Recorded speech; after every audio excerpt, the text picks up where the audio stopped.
Justice Stats, Reggie Johnson, Eugene Morton coming to you, lovely city of Atlanta, Georgia.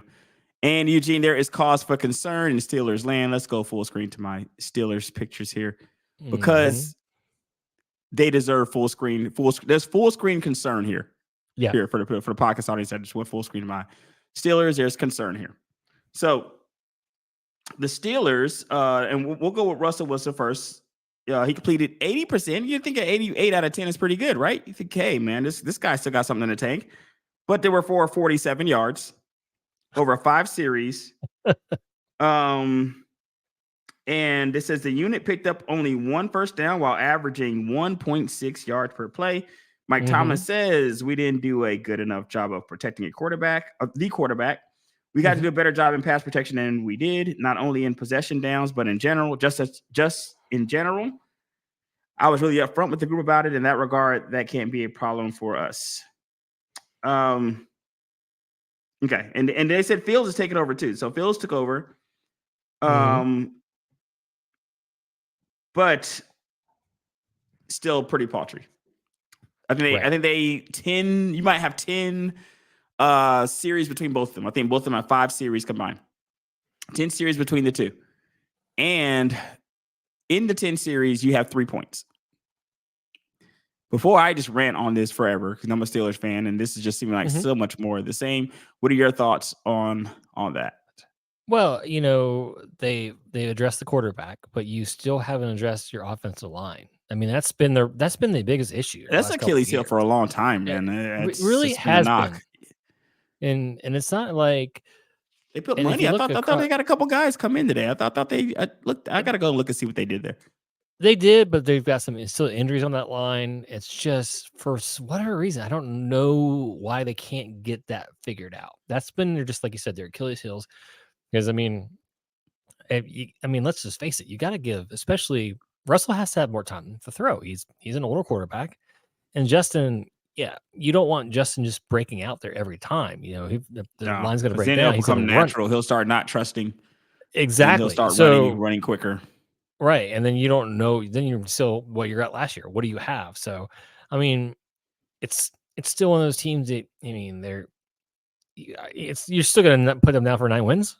But, you don't know where that's going to put you at the end of the year.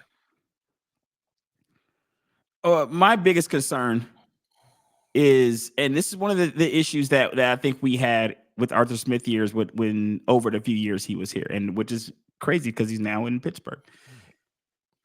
Continuation of the same, Eugene. That's what concerns me. I would never look at a preseason game and get all caught up in it, right? I would never even look at one season. I told you with Ritter, I was like that. I'm not sure if he'll be good, could be completely horrible quarterback. I don't know, but I'm just got to look at more than one season before I can start to make a decision about a situation. And this is now just a continuation of the same. Last year, points and yards were just so hard to come by for this team. They were just hard. It just seemed hard. Whereas other teams seemed like they were effortlessly getting down the field. It seems like maybe the Steelers ran down the field once or twice every other game or so. Like it was a struggle for Pickett, and that's probably why he's with the Eagles now. Do you think there's anything that now? I think they tried to address it here with the Russell Wilson and Justin Fields acquisitions. They've attempted to address this. A bad offensive line, though, will be a bad offensive line, no matter if you got Tom Brady back there. It just ain't gonna matter. If they ain't got time to throw, they ain't got time to throw. Right. So it ain't gonna matter. Is this fixable this year, though? Maybe is this just preseason jitters? Or I'm worried only because this is more of what I've been seeing, and not necessarily just with us, but with Arthur Smith in general. As far as him running an offense, I have not seen his offenses. So for one. In defense of Arthur Smith, they weren't performing without him. But in defense of the Steelers, he wasn't performing without you either. And now y'all together. So is it a mystery or is it any kind of surprise that it's not working out so far? Is this just preseason jitters and nothing to see here kind of thing? I mean, I hope so, but you have a great point with what Arthur is, he had those great seasons in Tennessee, right? But I mean, he did have a fabulous Derrick Henry, by the way. What a fabulous Derrick Hall Henry, of Fame running back there. A good offensive line. I mean, don't get me wrong. Pittsburgh has a great defense. But my only fear is when Arthur was here, he had that notion of like he kind of got in his head. I feel like I don't know if he did, but it kind of felt like he got that. Oh, I can win with anything, right? I don't need the toys to win. And it's like, so last week, and that's where I was like, last week when I was at work, my help was gone the whole week. So I did everything. And I was like, I felt like, it looked like, the old guy still has it. Right. But by Friday, I was like, no, I need my person back. And I just don't, and I just don't know if he's had that moment yet. And I hope he doesn't. I just hope he doesn't take that mentality, but he had with Falcons where he'd like run those weird reverses with the backup tight end and it'll work out, and be like, oh, look at that. It works. I'm going to do this all the time versus using the talent that's in that offense, because they still let's not go crazy. They've got some good weapons at that offense. They got some skilled players, right? Mm-hmm. Especially, I was hoping that's really what I was hoping they got the Ayuk situation done, man. Because I'm like, they do need another receiver. They don't have enough receivers right now as it is. I think you got Freiermuth at the tight end position and George Pickens, of course, as your one. There needs to be another guy there. I think there needs to be another guy, and you need to have time to throw it to these other guys, right. And I think Najee's pretty serviceable still. Jalen Warren got two good running backs, dealing with an injury issue, but I still don't think it's season injury ending or anything like that. So I think he'll be back. Right. You should have some positions here to at least move the ball a bit, right? And not look so stagnant. This team looked like the Jets to me. And if anybody watched the Jets last year, the Jets and the Patriots last year, oh my God. Like watching those teams try to move the ball, it was painful at times. And the Steelers went through the same thing. They would show glimpses of greatness, but at times they look just as stagnant as the other teams that were missing their quarterbacks, right? Like the Jets and them. And so does this get better this year, or are you done before we even get into the year? Should I just hang it up on my team before we even get into the year? I'm not gonna, for one thing, I'm never gonna say a Mike Tomlin team's not gonna go out there. I mean, I just think it's absolutely. And here's the thing: we're gonna be respectable at least, right? Right. I mean, remember they killed it last year with Pickett, right? They like Pickett. There was like Joe Montana comps going around. It was getting kind of crazy, and then how the season started with him, and so maybe hopefully for the reverse. So maybe you've got just these two new weapons out there with, and you kind of don't know which way you're gonna go with the quarterback, but at least I think you still upgraded the quarterback. Regardless of whoever starts behind them, who they decide, you still upgrade the quarterback. So you've got to at least be better in these first couple weeks, in my opinion. I don't throw dirt on me yet. I would rather have. I mean, there's a lot of teams I think would rather have your quarterback situation than look at the Raiders. So I mean, you've got a Super Bowl winner and a young guy right back there that has some promise. Like I'm like with you. I'm not gonna get crazy yet.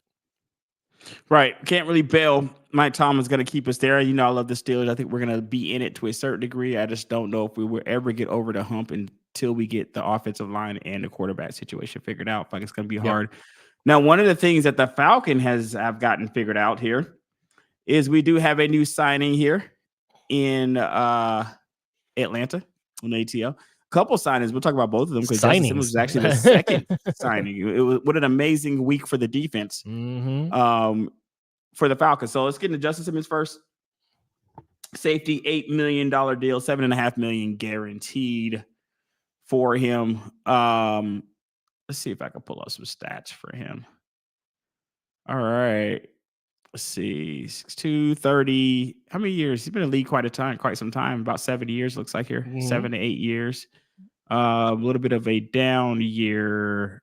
Was last year a down year? I don't know. 70 tackles, man. I'll take that. 53 solo. It's the sacks that were down, I think, last year in comparison. Well, he doesn't really have a lot of sacks. He's playing from the safety position, I should say. Exactly. Looking at his INTs. 3 INTs last year. Okay. It's an upgrade. Either way, Justin Simmons is a legit player, and I think that is an upgrade here for us. What are your thoughts on the safety upgrade? Him and Jesse Bates back there looking pretty good. Feeling pretty good about that, right? Oh my gosh. I mean, that alone. I mean, if you had just done that, I mean, like, I know we're going to talk about the next one, but I mean, you just updated our whole secondary. It's going to make it hard throw on us. So, and then you've got all those guys, all they do is just hold the guys. And then you've got pressure coming up the, on the sides, on the edge. This is going to be exciting defense. Do you think that the defense taking a stride this year kind of gets us over that hump? Maybe gets us into those top 5 defenses? I know I probably know. Well, let's just crawl before we walk, because we were right 11th. I want to say we're outside the top 10. I think last year. Maybe we cracked that top 10 this year. We cracked the top 10. Us to at least crack the top 10. I think so. Next year. I agree. I think we topped it. We especially when we're going to have better offense, right? So you're not going to have to rely much on the defense. So I think it's going to be it's a no-brainer. There's just going to be a better defense. Top 10, easily top 10 defense. Easily top 10 defense. Man, I wish I was. I'm going to say I think we will have that top 10 defense. I easily, man, I wish I had, because I have other people in my life who are just as ecstatic and feel the exact same way. And I wish I could share that optimism, man. I want to believe that. I want to believe that we will have. It's just been such an anomaly for us. Mm-hmm, right. That's just that defense, that great defense. I mean, our last double-digit sack guy was Vic Beasley. Are you kidding me? Like, wow. That's going back some years, man. It's going back some years. So we haven't really been a great defensive team. No, we even haven't. the year that we went to the Super Bowl, our defense was not good.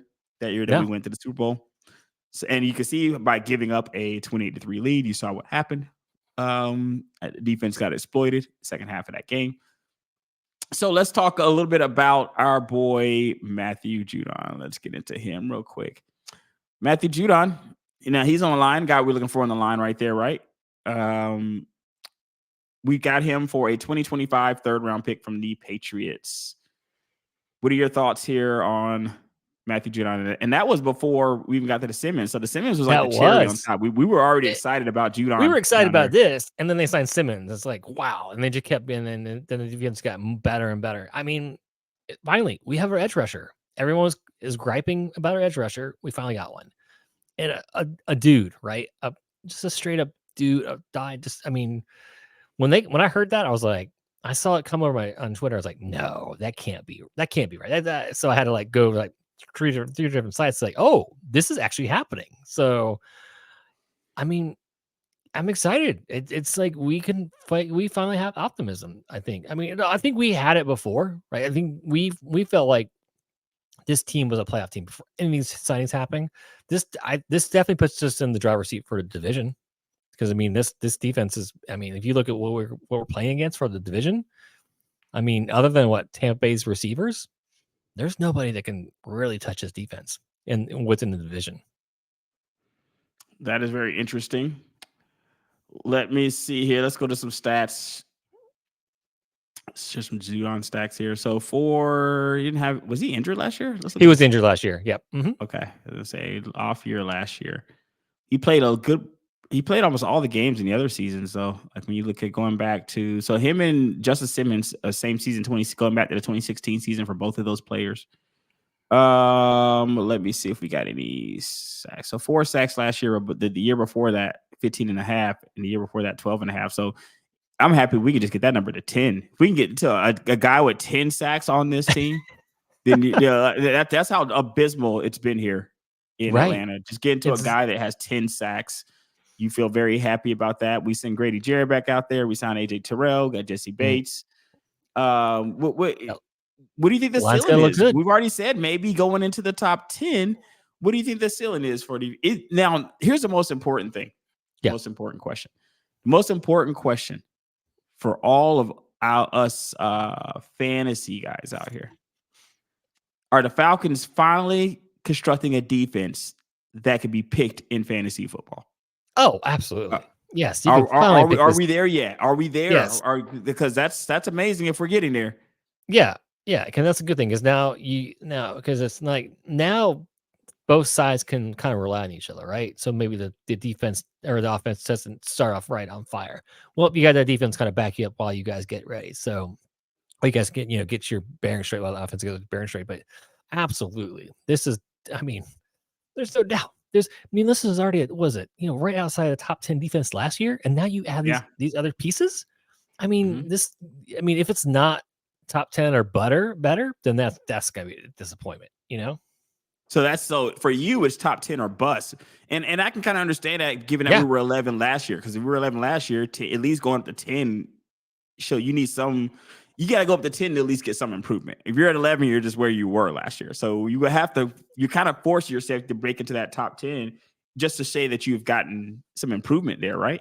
Yes, absolutely. And just with the piece they added, there's just no way that especially just within our division, like you play every team in our division twice. I mean, you should just be able to No own respect all for the Bucks and the Saints. Yeah, I see, huh? definitely Saints. No, I mean, no, obviously Tampa Bay's gonna be the wild card. They do have obviously very talented receivers, but I mean, they still kind of have the O line issue as well with them. So I'm still, so that kind of makes me feel better. So I mean, they still have that issue. They never even fixed that when Brady was there. So I mean, we know Baker can at least move out of the pocket, so there's a little differences there. But no, I just until they give Bryce Young a receiver, I'm not buying that team and No fear for of a minute. Carolina either then. So No, basically, zero fear of Carolina. the only team you're concerned about in the division is Tampa Bay. That's it. And I mean, I still think we win the division. I'm not scared of it. Right now, we win the division. There's just that we've got talent on both sides of the ball. There's no reason we can't be. We're not division winners. We're easily better defensive than all those other teams. Which is crazy. I don't think we could have said that. I know, right? When was the last ago. time you said that out loud? Yeah. It's wild because we're gonna go into some guys here that have been starting, and we're gonna start here with our first guy because we had talked about here. We got some guys that have gotten the starting jobs. Let's go ahead and get this. This is the only time I will ever give this guy praise. Got to put my guy Bo Nix on here because we were having a back and forth about Bo Nix yesterday. God, who you seem to have zero respect for. Now the thing is, is being an ex-Auburn guy, I want to have the same feelings you have here, Eugene. I want to have it pains me to even have to try to stick up for a guy who played at Auburn. Is painful to me, Bama fan, arch rivals. I definitely don't want to stick up for Bo Nix, but I gotta say, I watched a couple games of him playing, and I thought this guy is looking pretty good out there. In comparison, let's see if I have any of his stats here. You know what's just funny is we're going to also talk about Daniel Jones a little bit down the line here, and he's going to wish he had these stats. I'm going to pull up these stats here. All right. So let's see. 205, a couple touchdowns, no interceptions, but it wasn't. Let me tell you what it was about watching him play. Because sometimes there's this. I don't know if you ever watched a team play and they might be behind a little bit. And there's certain teams, certain games, you might watch that game to completion, right? Because you see, hey, this game's competitive. In other games, you're like, whoever's got the ball first, they haven't really stopped this team. No team is stopping them. They're going to walk right up the field on this team. And it's not, you may watch it to the end, but you have a pretty good idea of what you're seeing out here and what's going to happen. You know what I mean? Right. Despite the fact that you have two different games, exact same conditions, both tied going down the stretch. You having total belief in one team and having no belief in another. Just watching Bo Nix play, the eye test for me coincided with the stat test for me. Okay. He just looks like he's in control. Like he just looks like it. And I think that one of the reasons that is because he's played the most college games. I think they said it in college history. I don't know if any human being has played more college games than Bo Nix. And I think that shows when he's out there. I think it shows. Like you saw how much of a detriment that could be when you saw with Trey Lance, right? Trey Lance comes out, has the exact opposite problem, hasn't played much college football, comes out there and doesn't have the exact same command, right? You see a guy like Purdy come out there. What, did Purdy play 4 years at Iowa? I think Purdy played all the years there. I think he did. These guys that play all the years come out and they just look more ready. And Bo Nix, if this is how the guy who has played the most college games ever is going to look, that's how he looks to me. He looks like a guy that's just as ready as any professional out there. Better, definitely an upgrade to what Russell was looking like last year. Anyway, I think he works in Sean Payton's system. He's always been an accurate guy. He never a guy that really blows you away, but reminds me very much of like Brock Purdy, though. A guy that you look at doesn't really blow you away with anything, but the numbers show up for him. I have the same feeling that Bo Nix could have a similar situation here. I think he's kind of flying under the radar. He wasn't picked in the top 10, right? He wasn't picked in the top 10. Right. So he wasn't those first few quarterbacks taken, right? No. So he doesn't have the pressure of a Caleb Williams or Jaden Daniels. He doesn't have that same pressure. I think that he can just fly under the radar and just be a pretty good quarterback from what I'm seeing. Now, we have to see it translate to the actual league. Let's not get it twisted here. It needs to translate. But I'm at least glad I'm seeing something like this, because other people see bad stuff and they cape for the person. They see bad stuff happen in the preseason and they say stuff like, oh, well, it's just preseason. Well, that concerns me even more versus a person I see something good happening in preseason and I can say that's just preseason. What are your thoughts on that? I mean, it's gonna be one of those things like a stock, right? If I'm gonna sit at the end and if people buy it, and if I sit, I'm gonna sit out. And if I'm wrong, I will tell you I'm wrong. I just remember him in Auburn, and I find it scary. It scares me he was not good at Auburn. Like he was not. Like when you guys went and played them at the end of the year, you were not scared of Bo Nix. Not a lot of SEC teams. That was like a W. You were already putting them on your board. So fast forward, he goes to Oregon, and he just figures it out. I mean, don't be wrong. We know Oregon is one of the best. I mean, they're a track team, right? They recruit fast guys. And again, I'm not gonna lie, he looked great. He looked good at Oregon, but how many quarterbacks have we seen that? So yes, I will not pass judgment. You're right. I've watched some of the preseason games. I've seen exactly what you're talking about, but he has a decent command out there, man. He does have a decent command. You got to give him that. And to your point, it may be maybe him playing all the games, and maybe him being actually maybe being in a system that actually fits him at Oregon was what he was missing, right?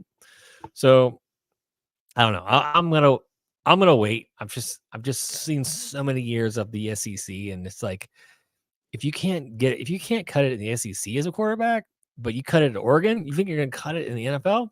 Now again, we've had quarterbacks that have not cut it in the SEC and been pretty darn good, but I don't know. I'm gonna be a wait and see kind of guy. And again, if anyone comes at the end and goes, I told you, yes, I will. And I will say, yep, you're right. I missed it. I missed out on him, but I don't know. It's just these feelings, man. We've seen. You need to see more to dispel those feelings for you. Is what you're saying. And we've seen this happen before, right? We've seen guys transfer and they put up the stats and they get in the NFL and they don't produce. And we've also seen the opposite, right? Where they've gone to a different team and produced and did really well. So, I'll watch and be blown away if he shocks all of us.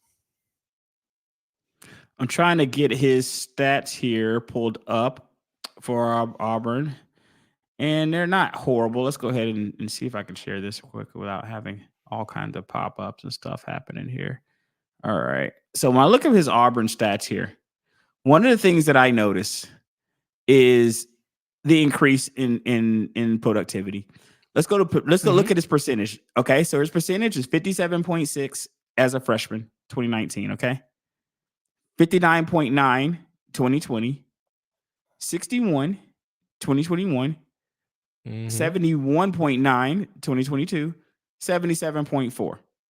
So I'm seeing growth there.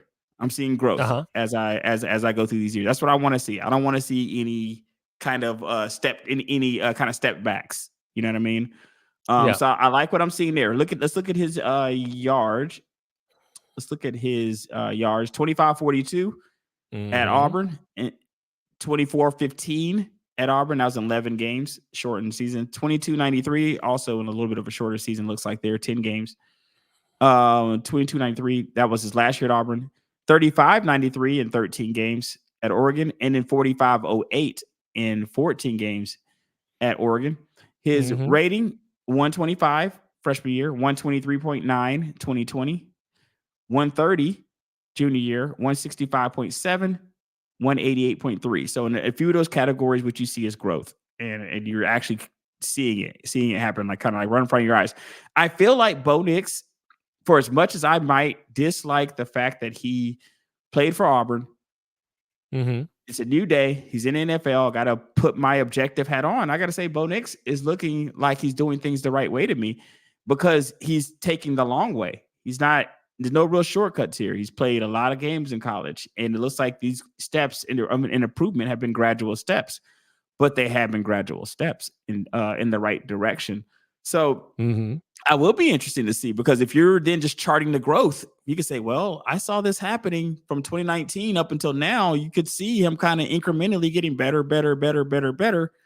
I think that's something that can continue, especially if you landed with a coach like Sean Payton. I believe he landed into a pretty good situation for his type of game. I think that's why Payton wanted to take him. And I think it'll be interesting to see kind of what happens there. Let's talk a little bit about, let's go here to Jayden Daniels, because he also, Jayden Daniels. Well, real quick, I got to make one more point though on him, just real quick. There was a reason why on Bo Nix. Bo Nix, sorry, there was a reason why he had to kind of stay in college. Yeah, he had to transfer because there was no NFL team that was going to draft him when he's at Auburn. And let's not forget too, he did not have a first round grade coming out of Oregon. So I get what you're saying, but let's just make sure, hey, those numbers got better because he kind of had to go somewhere else. For sure. And I think that's probably one of the things that endears me to him a little bit is because of that. Yeah. Because you see that happen to several different players now, right? More so than we used to see it, Eugene, with Jalen, right? With Baker, with Kyler, where you have so many players, even with Caleb Williams, you have so many players that aren't staying on the same college teams anymore. They're jumping around. They're playing. A lot of these guys are playing for one or two teams these days. Right. And I do think that Bo Nix was not in any of those guys' situation. All those guys were first rounders. Bo Nix, I think, played himself into the first round this last season. I think he literally played himself into it. But that's what you want, though, in my opinion. This is sports. If this is ultimate meritocracy, guys are supposed to have the ability to play themselves into the situation, just like we saw Brock Purdy do last year. Pretty much playing himself into a lot of money, right, over the last couple of years. Absolutely. And that's kind of what you need to see. So it'll be interesting to see how that plays out. Jayden Daniels, a little bit different situation. I can't say this is a surprise because who else do they have there? This cannot be a shocker, right? Who else do they have in Washington to start if Jayden Daniels isn't going to start? Right. Yeah. You're going to take him number 2, not starting him. I'm trying to see if I can get their depth chart to see who else is on it. Jeff Driscoll's on there. Yeah, so Jayden Daniels. Yeah, man. Those guys, you see those guys pop up preseason, Eugene. This is their time to shine, man. They're going out there, second, third games when your starters are kind of just sitting over there in sweats. Jayden Daniels did pretty good. First couple games I watched. I have to say, besides Caleb Williams has impressed me. But Bo Nix probably has impressed me the most. I got to say, I think Bo Nix has probably impressed me the most out of these young QBs. Maybe because Bo Nix was in a situation too where he genuinely was going to have to play for this job. Bo Nix is I genuinely got to go out there. And when you think of the things that you just said about Bo Nix, he's going to have to play for his, right? Jayden Daniels, Jayden Daniels had it. You pretty much tripped into this job. As the moment they called your name onto that stage, you were the starter pretty much for this football team. The moment they called your name, right. And I felt the same way about Caleb Williams. The moment they called your name, unless you got a guy and that's rarely at the tail end of his career that's just sitting back there waiting to retire or something like that, then you get drafted in those first few picks. You're playing, and that's kind of what the situation Jayden Daniels finds himself in. Let's see if I can get any of his stats here. Share this tab real quick. 123 yards. How many games did he play? I don't think he played. Did he play more than one game, or did he play 2 games? Maybe a few series here and there. I think they were we saw enough type of deal, with him. Let's see, 10 for 12. Woo! 12 for 15. Oh yes. I'm a completion guy. Eugene. I love the complete. I love that completion percentage, man. You show me a 12 for 15. You show me anything that starts with an 8. And I'm excited. So nothing to see here then on the Jaden Daniels, like the worst kept secret. Then basically what you're going with here. Yeah, I think your only fear with him is the weight, right? If is just As the in you injuries wanting that more. He's at is 210. probably Maybe you gonna want happen 10 to 15 pounds because more, or you how want light he less. is. I want more. You want more, Okay. like 6'4", 210. That's you want to put some little more muscle on that, just so you can get to the grind of a season. But other than that, he's just been amazing, and then we saw him too against in the Alabama game. Like he got rocked by some of the Alabama defense. He That's got what you right need back to up. happen, So, man, right? So you need to happen, man. Go ahead and see it happen in front of you. See if the kid can get up after taking those hits. Anything on your let's go here. Let's go ahead and go to your boy. Caleb Williams here. I don't really know if there's anything really to see here. I watched a couple games with him, couple series, and in like one or two series, he looked like the second, third best Bears quarterback of all time, instantaneously. Which is unfortunate which says more about the Bears than anything, to be honest with you. But he just looked like something that we haven't seen before in a long time. You know what that thing is, Eugene? A competent quarterback playing in Chicago at the quarterback position. As much as people might hate Jay Cutler was the best quarterback I could think of in memory for the Bears in quite some time. What are your thoughts on that? Yeah, I mean, other than who took him to the Super Bowl, I can't remember who. It was played Rex Grossman and Kyle Rex Grossman. Thank you, Kyle Grossman. Orton. It was two. Like, remember they were playing. They were playing quarterback by committee, but I think Grossman was getting more of the snaps. But they didn't really have a quarterback. It was that defense. So would you really say who took him to the defense, Super Bowl right? or Brian Urlacher is his name? Urlacher, who the Hurt Locker took them to the Super Bowl, bro. And that defense, right. No, I mean he was. Listen, he was the reason if you love college football, you stayed up late to watch those Pac-10 games, right? To watch him play. So I already knew he was the real deal, and the last season, obviously it didn't go the way he wanted to, but I mean, they didn't have a defense. The guy had to he pretty much had to Matt Ryan the whole season last year. He had to if he didn't score a touchdown, they weren't going to get scored on. He was always going to have to play from behind.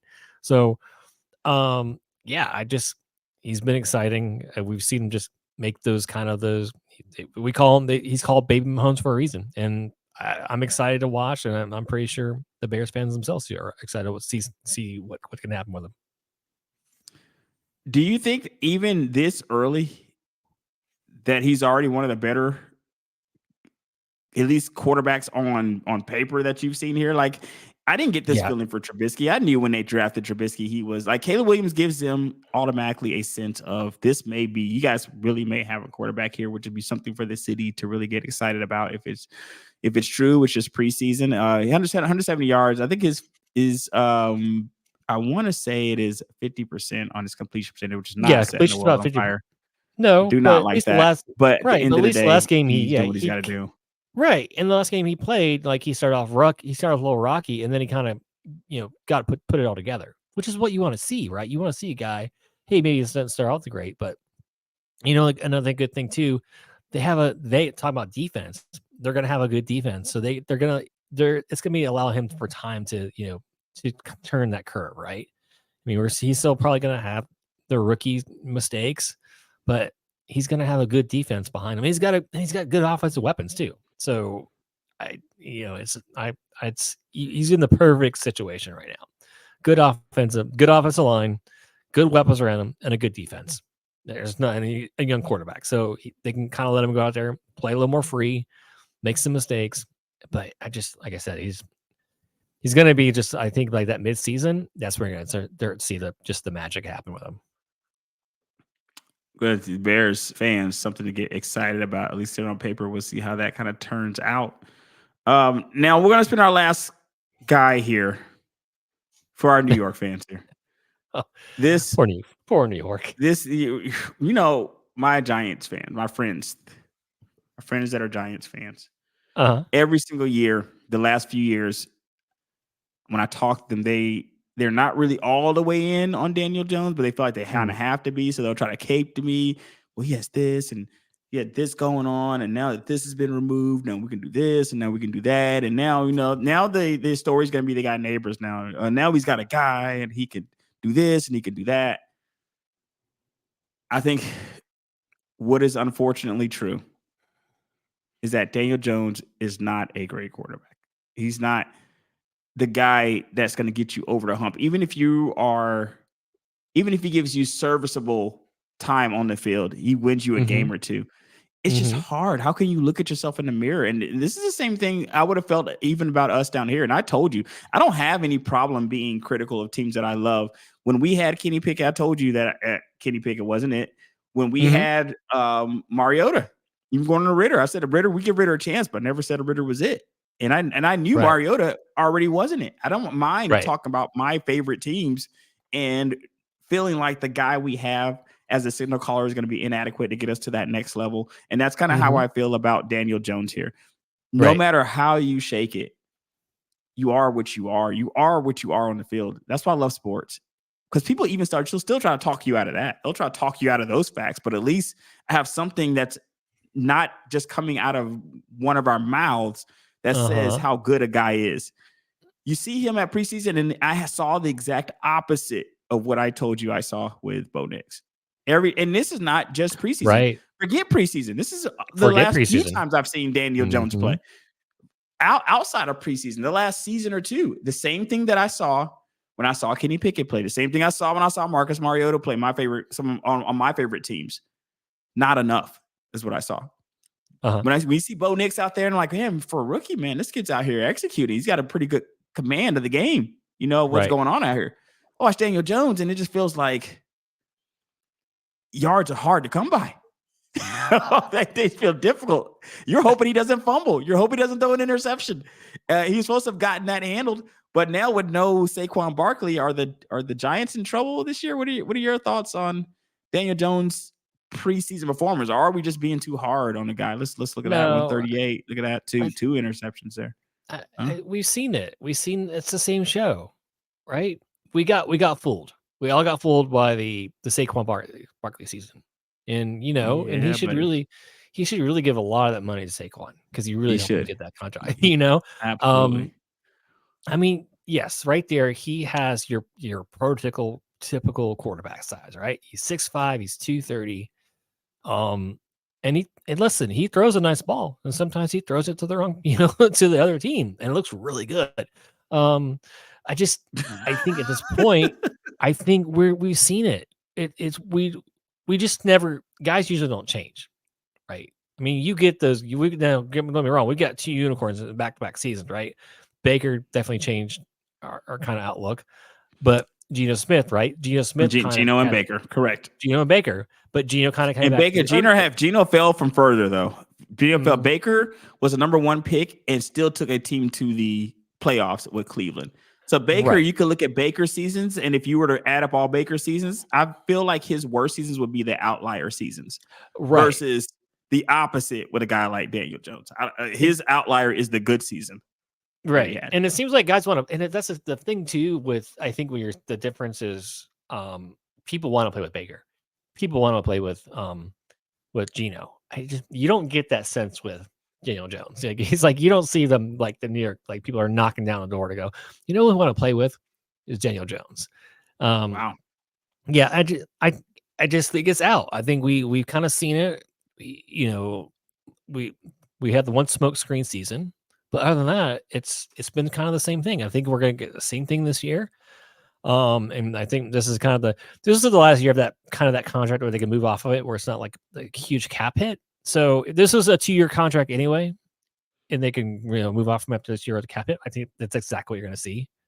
I mean, it's sorry, Giants fans, but I think they already knew this. I think it's something a lot of Giants fans know deep down themselves. They know it's not done. Just like the guys, right? When we talk to Falcons fans, did they really believe in Marcus Mariota? No. Did they really believe in him? Like you doing that fan thing where a guy comes to your team? We were doing the fan thing. Tom Brady. We were doing the fan thing. We were trying to convince ourselves, oh, he was in the first round. He was the number 1 or number 2. I can't remember, right? So we were all doing that, right? So yes, when you have to start squinting your eyes and like talking yourself into the guys, that's never a good sign. And I think that's where you're a Giants fan. Let's face it, the Giants they were pretty open about like trying to move up in the draft. Like they were, it was pretty much known that they were trying to move up. Man, if you're the coach, if you're Dable, you're the coach. I know you got to be thinking like, I need a shot at being in this job a year or two from now. And the only way I'm going to have a prayer is if I get a guy like Jayden Daniels, somebody, not necessarily Jayden Daniels, but a better quarterback in here. A better quarterback. Than what we have right now. Because what you have now, let's look at the division. If Jayden Daniels pans out, you're going to have Jayden Daniels. You're going to have Jalen Hurts, Dak Prescott, all way better. Oh, way better. If Jayden Daniels pans out, and he only has to be average. He don't even have to like super pan out. If he gives you anything like that 80% and just keeps the interceptions down, you'll probably be enough to get you over the Daniel Jones hump here. You got the fourth guy, and he's getting paid like a actual guy. That's the problem too, right? He's getting paid like he's not just the worst guy in the division. Yeah. You gave a lot of money to average. You gave a lot of money to a backup quarterback because let's face it, he'll still bounce around. You'll still see his name. He's a backup. Man. He's the kind of guy, bro. You can see in the league for another 5-10 years, right? Yes, just floating around, collecting money from bench to bench. You know. Yes. Yeah, and just look at Trubisky, right? Had that 1 year in Buffalo and just on the bench, and like, oh, everyone kind of forgot about him, and then Pittsburgh signed him. I was like, oh, now we remember what's going on, why Trubisky's not number 1, you know. And maybe he fools somebody like that. Maybe like, oh, wait a minute, what about that Daniel Jones, right? He had that one great season. Maybe we bring him into our system and we can change him. So, yeah, I'm sorry, Giants fans. I really am sorry. At least you got a great receiver. So maybe next year you can pair up a quarterback to throw to the guy. So maybe next year maybe you started the season yet. It's already maybe next year, man. That's gotta be depressing, right? They've got to be one of the top, the low tier teams, right? Them, New England, the Raiders. It's only because they're just completely inept on offensive on paper right now. It's just on offense, you have nothing there. You have you got rid of say your best football player on offense. You got rid of. You hope Neighbors pans out. Darren Waller retired, right? Yep. Pursuing music. So what do you got? Your big signing on defense, Burns. I mean, hopefully that pans out for you. But your defense wasn't terrible. No, they got a good defense for Kayvon Thibodeau and the boys there. Thibodeau in there. Yeah, they've got a solid defense, but they're going to be on the field, and they're a lot. Right, prepare to be on the field.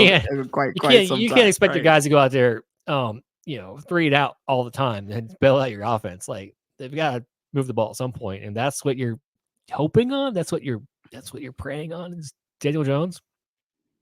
Anytime says people like to call him. I'm sorry. But you know what? As Falcons fans, we were there last 2 years. We feel you. We feel the pain, man. We feel your pain. So I like their situation better than I liked ours. I'll give them that. Like, because when our situation, when you look at the guys that we had, there was not a chance in hell we were giving any of those guys any money. Like we already knew that. So at least Daniel Jones showed them something that convinced them to do it, even though it was like a micro something. But he showed them something that made them think they should make that move. But sometimes I feel like, and I've seen this in other fields, where you just want to pay a guy into the position, where you pay a guy so much that you hope that garners enough respect, and you hope that garners enough, like, okay, look, we're paying him like the man, so now he's the man, right? But then people get in there, they play a couple practices with you, and they're like, okay, this guy's just not it. And the players, they know. Not it. The players know, man. Saquon knew. So we'll see what happens, man. That's why he did. That's why he left. He knew he wasn't going to stay. They should have paid the guy, man. Like they should have gave us the guy some money. Like I don't know why you don't want to give Saquon some money. We'll see what happens. Maybe that gets validated, but I just hope he just runs over them the couple times that they play in Philly. Getting closer to the season. I guess we'll do maybe some more football next week. I guess we'll see. Justin Stats, Reggie Johnson, Eugene Morton. Check us out. Stitcher, iHeartRadio, Google Podcasts, Apple Podcasts, Spotify, wherever you find your podcasts. See you next time. All right, my friend. I am about to get